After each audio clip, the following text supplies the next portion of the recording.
Welcome back to the Whiskey's Grill and Bar post-game show. Our Marshfield Clinic player of the night tonight, Devin Moore. Moore, 8 innings, 7 hits, 3 runs. You did not walk a batter, and you struck out a season-high 10. This is your second time now this season that you've lasted 8 innings, only the third time an Eau Claire pitcher has done so. Matt Trowbridge, the other. Is there a key, is there a secret that you're going to give to the rest of this staff in order to last deep into these ball games? What's going on here in order for you to last these 8-inning appearances?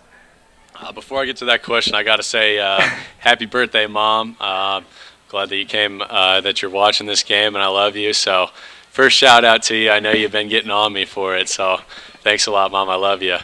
Getting back to the question, though, it's just throwing strikes. You know, that's really how you extend the game. Didn't do a great job of getting ahead of hitters today, but in my 1-0 situations, I felt like I was getting back on track with, you know, getting that next strike, so I was at least even the count up and then trying to make a charge at it, winning those 1-1 battles. So, yeah, it was throwing strikes, you know, and it's awesome when you can do it and you feel good. Yeah, it was nice to go 8 again, and the pitch count's there. I'm working for that 9. Hopefully I can get there, but I got to still get a little bit better, a little sharper. That third inning where you gave up the only 3 runs that you did in the game was your only hiccup of an inning. You allowed a single to Colin Willis, and then you hit Casey Yoakum.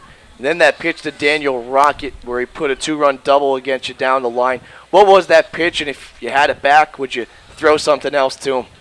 It was a slider, and I thought I threw it well. You know, I could always go back to the TV and look at it. Maybe I left it up. You know, I got the ground ball, which is what I wanted, but unfortunately, he just pulled it down the line, and, you know, it ended up all the way down by the fence. You know, like I said, I thought it was a good pitch. You know, unfortunately, he just got a good swing on it. And then the next kid came up, and I thought I threw a pretty good fastball on the outer edge, and he really didn't catch much of the ball, but he did get it enough through the hole. So, you know, stuff like that happens with baseball, and you just gotta keep your composure and keep going after that. And you know, I try to do that and try to keep our offense in the game. When it comes to keeping your composure, you hit 2 batters in that third inning.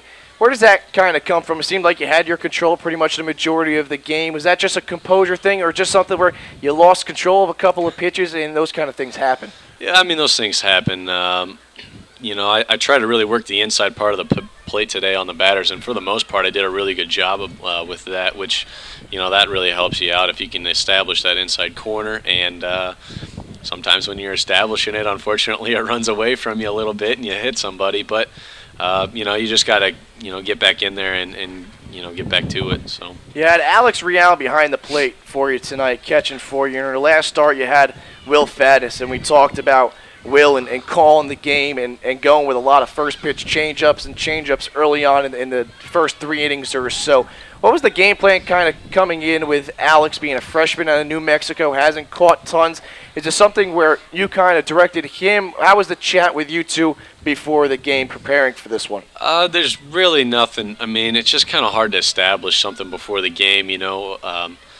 First couple innings, yeah, you want to establish the fastball as the first pitch and get ahead with it. But then after that, you kind of go back to changeups, curveballs, and try to mix them up a little bit. And he did a great job calling the game. Fabulous, just like Will did last weekend. Yeah, I mean, you know, you just kind of you throw whatever you feel is in the situation. So there's really not much of a talk that you have with your catcher.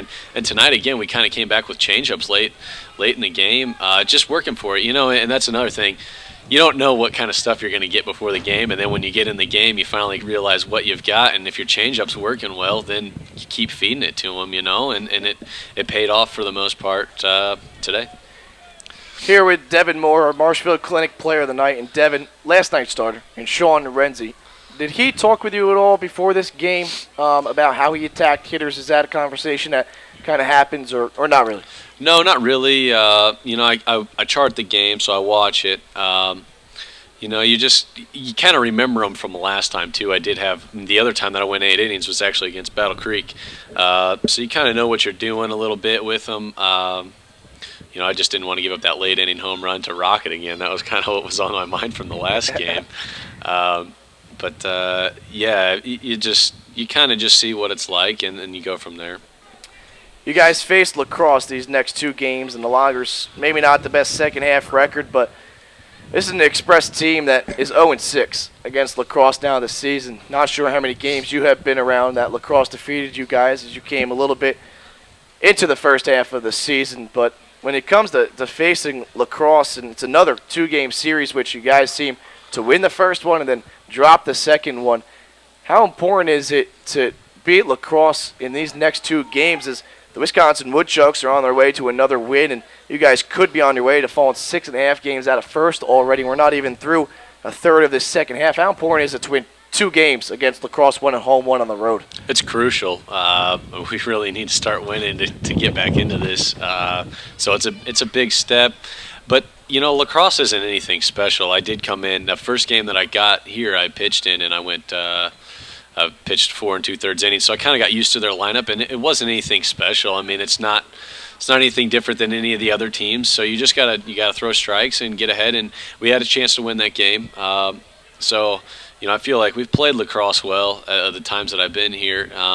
You know, let's just get to. That's all we can say, and that's what we need right now. Last question, Devin. A few guys actually have come in the last couple of days. Gabe Aguilar, Paul Volker, along with Blake Schmidt. We had Blake on here last night. How is it relating with new guys? I asked Blake this last night. Is it different for them fitting in? How is it for you coming in? And is there anything in particular that the guys do on this team to kind of welcome them back when they were already here, especially Volker and Schmidt? Actually, there was a lot of excitement with these guys coming back in. I had not played with any of them recently, but everybody had good things to say about them, so it's exciting. And obviously, Gabe threw really well last night. Blake hit really well, so that was bright to see. And Paul threw it really well too. Paul's definitely very good at the end. So it's exciting because we all see these kids can play, and they're all good kids. We all enjoy it, so we just embrace them when they get here, and we got to start winning. So it's nice seeing more talent come in, and we're excited to have them here. Devin, thanks for your time. You earn a no decision here tonight. Your record's still 500. I'm sure you're looking forward to your next start. Maybe, hey, get a complete game, 9 innings. That's what I'm hoping. Thanks a lot, Doug.